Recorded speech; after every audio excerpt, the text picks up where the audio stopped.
naman. Ano ba yan? Ang gulo na naman dito. Ganyan naman madadatan ko. Kakadating ko na sa trabaho ah. Yan kasi ang kapatid mo. Wala nang ginawa kundi mag-cellphone. Payaw niyan. Hali yan, di ka pa nagbabangon dyan. Magigib ka muna. Kanina ka pa dyan ah. Magigib ka kuya. Ikaw na lang ka magigib. Ay pare, may natira ko doon balit. Itinda mo na. Pangkain na ng mga anak mo. Sige, salamat na lang.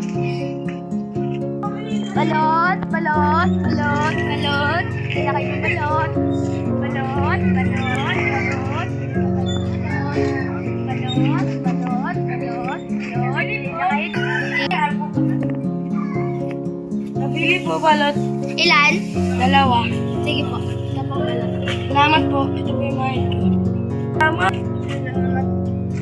Uy, yun. May bumili na. Salamat talaga sa...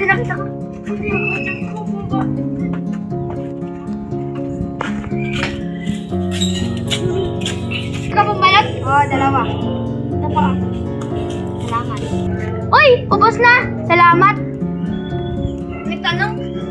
Tapos na pala, sa akin na. Bakit kulang to? Ay, sorry Mari. Hindi ko na nabilang. Baka may nahulog sa daan. Hindi kita bibigyan kasi kulang to. Ay, pasensya na Mari.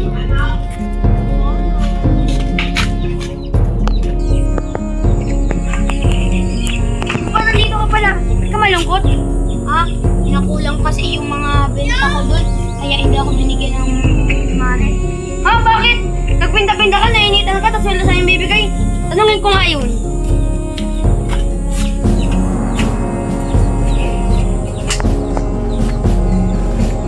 Go! Hoy! Nalulungkot yung papa ko, ba't di mo siya binigyan? Wasa kulang yung binigay niyang pera kasi ko binigyan. Nainitan siya, dapat bigyan mo pa rin siya kahit unti. Hindi dapat yung kailangan. Pa, okay lang yun. Matrabaho na ako para sa atin. Sige.